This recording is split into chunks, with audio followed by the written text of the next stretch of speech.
Բարձր դատարան, դատաքննության մասնակիցներ, սիրելի հայրենակիցներ։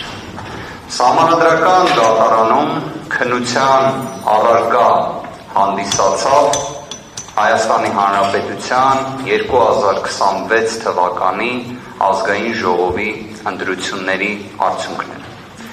Դրա շրջանակներում ընդունված որոշումը,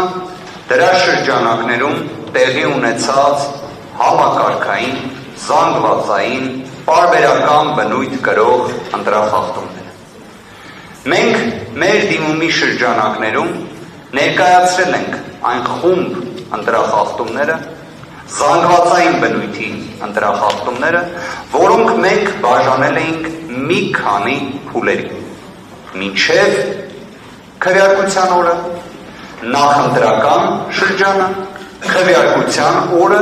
և դրան հաջորդած ժամանակահատվածում լիազոր մարմնի ակնհայտ ոչ իրավաչափ գործողությունները։ Բարձր դատարան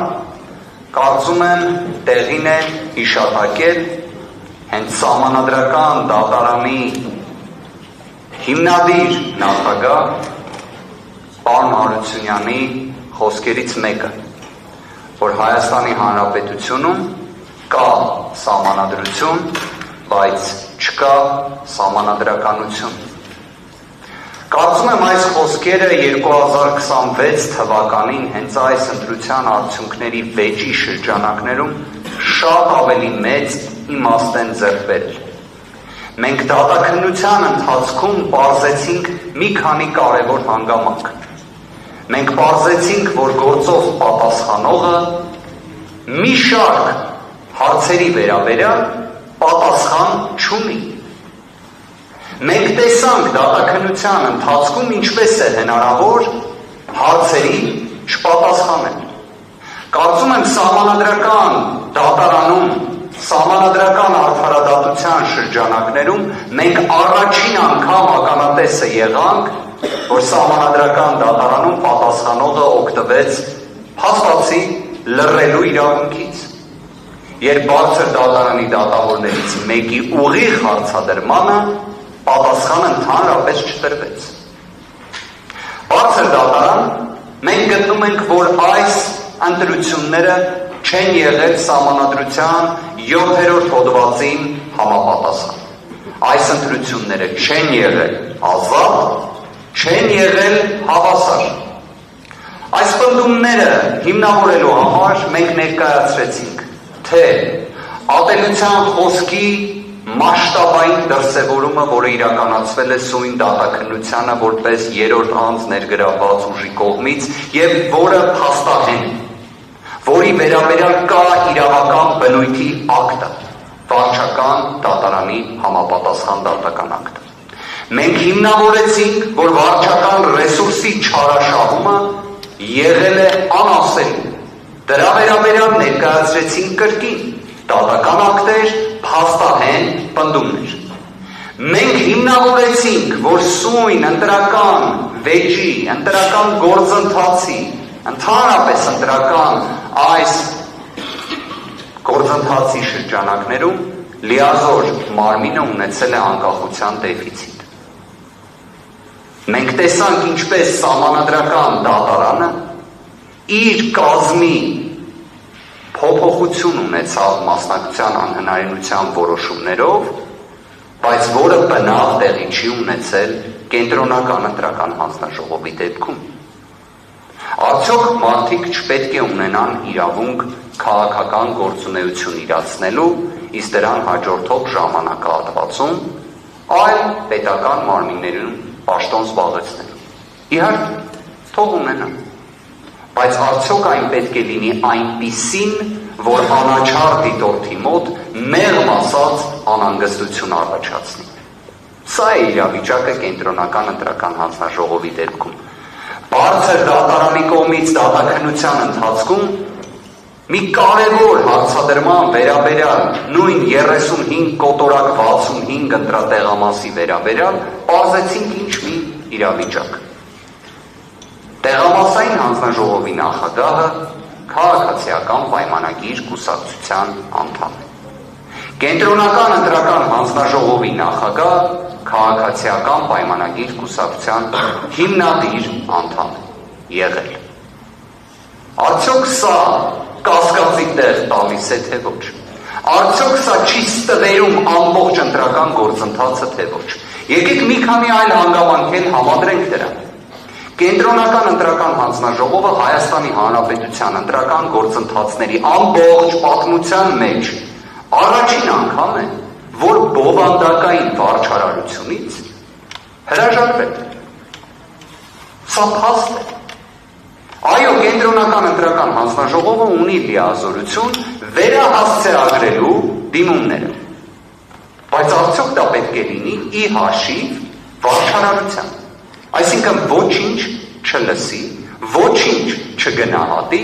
պարզապես վերահասցեագրի։ Այս հարցը ևս հնչեց դատաքննության ընթացքում։ Մի պարզ տրամաբանությամբ, լավ, եթե վերահասցեագրում եք, հետո ինչ եք անում։ Եվ պարզվեց դրա պատասխանը, հետո ոչինչ չեն անում։ Եվ ամենամեծ ցավալի հանգամանքներից մեկը նրանում է, որ հենց դատաքննության ընթացքում մենք տեսանք, թե ինչպես է հնարավոր, որ նույն կենտրոնական ընտրական հանձնաժողովը, լինելով պատասխանող, ունենա պահեստային պատասխանող։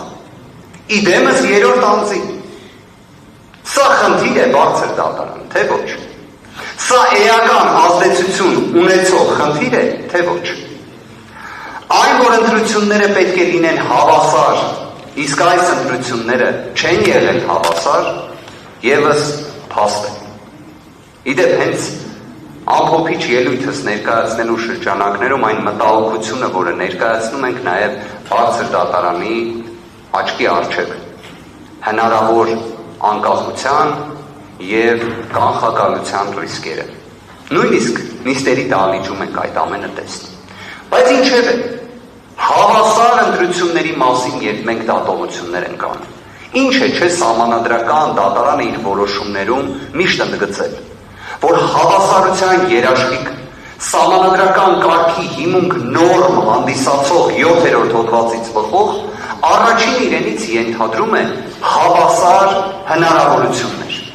Հավասար հնարավորություններ բոլոր ուժերի համար, որոնք մասնակցում են ընտրություններին։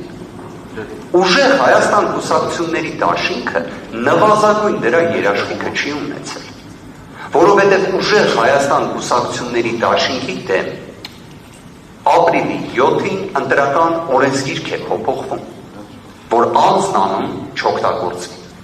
որ ուժեղ Հայաստան կուսակցությունների դաշինքի առաջնորդի Սամվել Կարապետյանի անունը չօգտագործվի, քվեաթերթիկում հանգարց չհիշատակվի։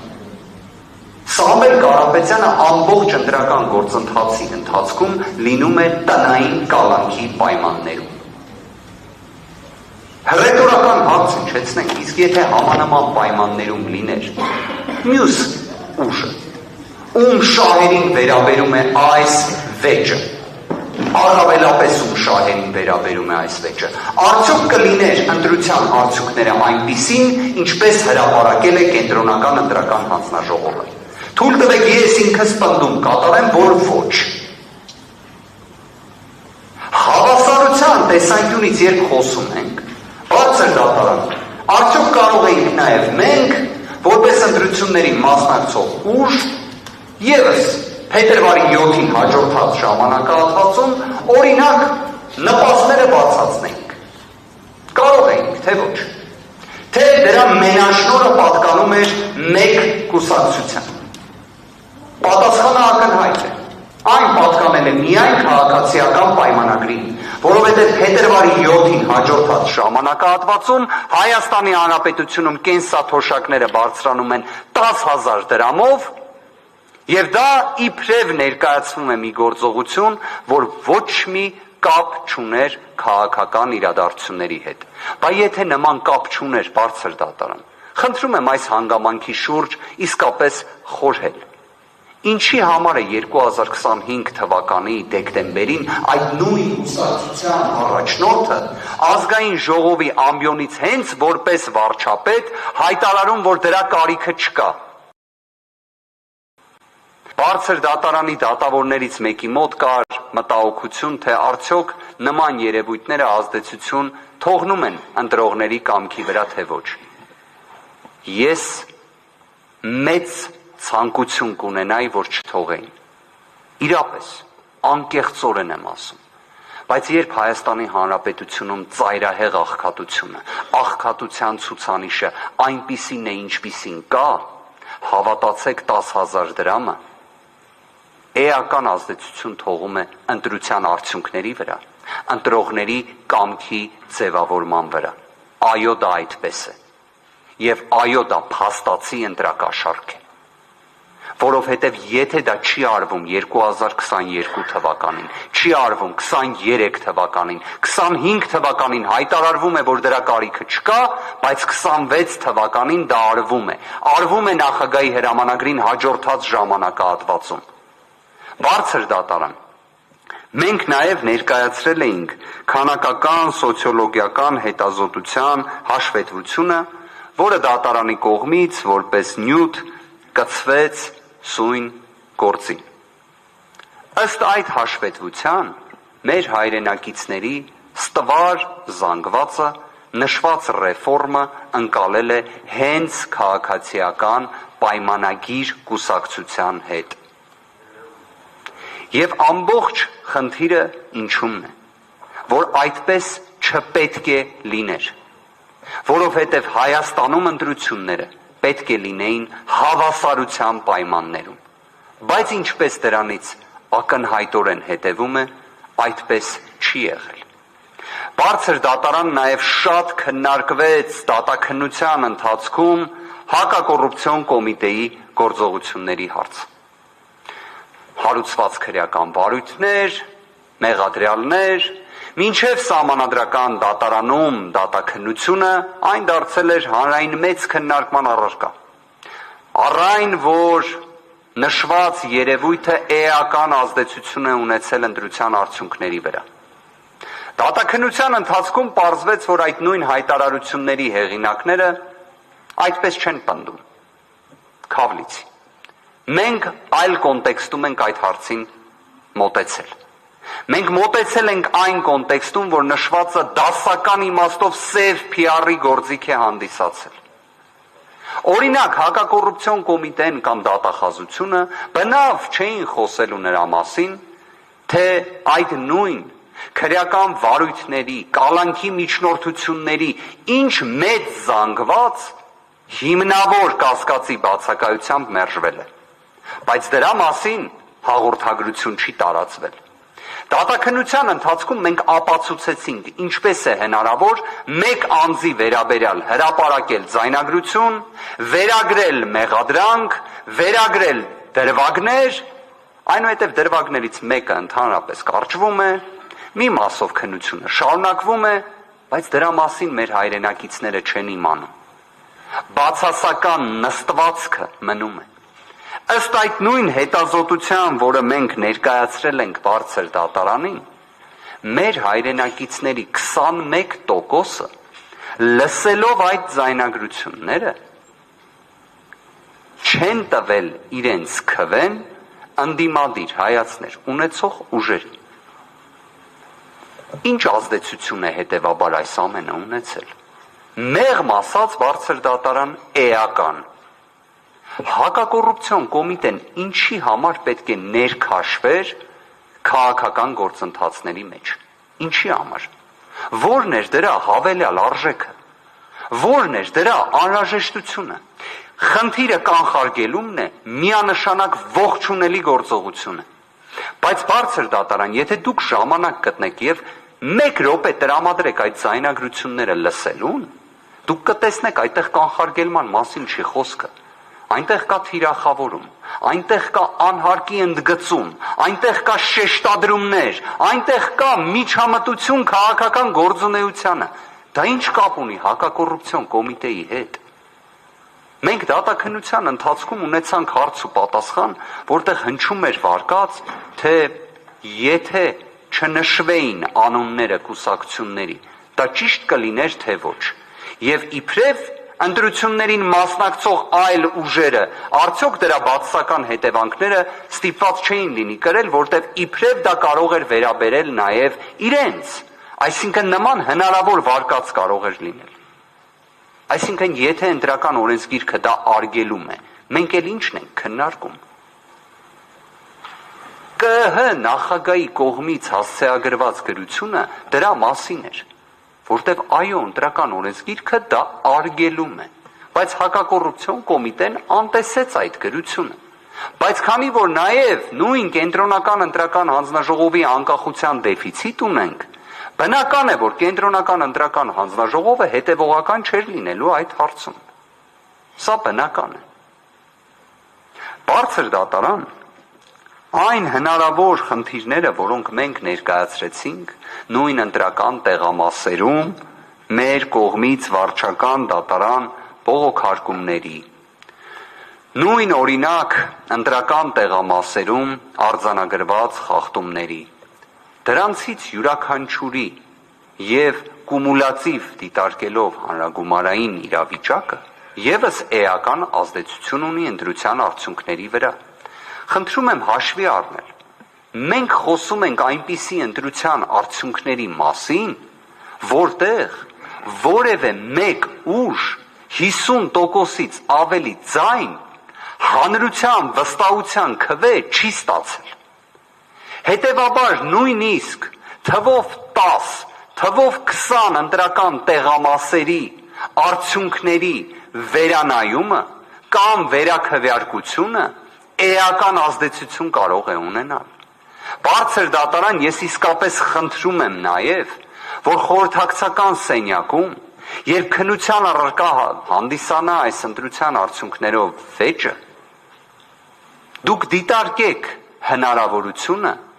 որ իսկապես երբ իշխանությունը պատկանում է ժողովրդին, ժողովրդի իշխանության իրացումը իր արդյունքի տեսքով չլինի փոշու հաշվին։ Ձայների փոշին չի, որ որոշում է, թե ով պետք է լինի իշխանություն։ Իդեպ այս դատաքննության ընթացքում հետաքրքիր հանգամանքներ նաև նկատվեցին, երբ անձինք, որոնք տարիներ ի վեր քննադատել են այս ընտրական օրենսգիրքը, որոնք հանդիսացել են այս ընտրական օրենսգրքի դեմ մարտիկներ, բազմաթիվ բողոքներ են ներկայացրել, հանդես էին գալիս այս ընտրական օրենսգիրքը պաշտպանողների դիրքերից։ Իսկապես դա զարմանալի էր, բայց մի քանի հանգամանք էլ նշենք այդ մասով։ Երբ ընտրական օրենսգրքով նախատեսվել էր, որ ցուցակները ընտրություններին մասնակցած անձանց պետք է հրապարակվեն որպես վերիֆիկացիոն մի նոր մեխանիզմ կամ լրացուցիչ գործիք, այն հիմնականում վերաբերում էր արտասահմանում գտնվող մեր հայրենակիցներին, հնարավոր այն դեպքերին, որ իրենց փոխարեն հնարավոր է մեկը քվեարկել է։ Բարձր դատարան մի կարևոր բացահայտում անը։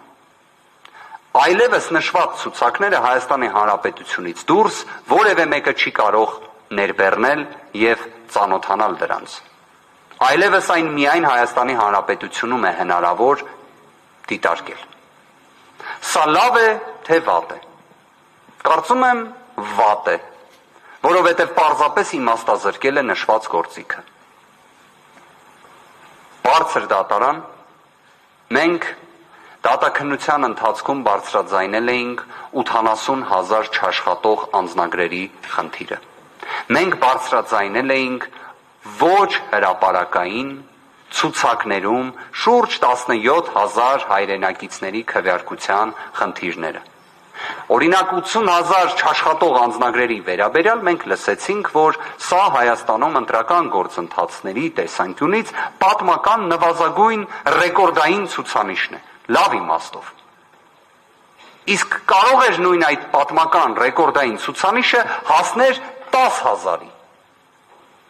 Կարող էր, թե ոչ։ Ինչն էր դրա համար պետք, այսինքն պետական կամքը թող լիներ, որովհետև օրինակ 70,000 քվեն էական ազդեցություն է ունեցել ամբողջ ընտրության արդյունքների տեսանկյունից, թե երկրորդ փուլի նշանակման, թե ընդհանրապես։ Պարոն Վարդևանյան, զուտ ուղղակի հիշեցնեմ, որտեղի դուք կարողանաք կազմակերպեք։ Եզրափակիչ խոսքը մնացել է 5 րոպե։ Ես բոլոր ելույթ ունեցողներին 5 րոպե առաջ կնախաձգեմ։ Շնորհակալություն։ Ես եմ շնորհակալ բարձր դատարան։ Ինչ վերաբերում է 16,000-17,000 քվեարկողների հնարավոր կրկնա քվեարկության ռիսկերին, մենք դրա վերաբերյալ որևէ բովանդակային հակափաստարկ չենք ստացել։ Այդ կասկածը որպես խարան մնալու է։ Այդ ընտրությունների կազմակերպումը որպես ընտրողի կամքի ազատ արտահայտման միջոց որպես խարան մնալու է, եւ ես սա ցավով եմ ասում։ Որովհետև եթե մենք խոսում ենք ընտրողի կամքի ազատ արտահայտման մասին, դա պետք է լինի եւ ընտրական տեղամասում, եւ մինչ ընտրական տեղամասը։ Եթե անձին քվեարկության պրոցեսին մասնակից դարձնելը լինում է նման համակարգային կազմակերպված գործողությունների արդյունքում,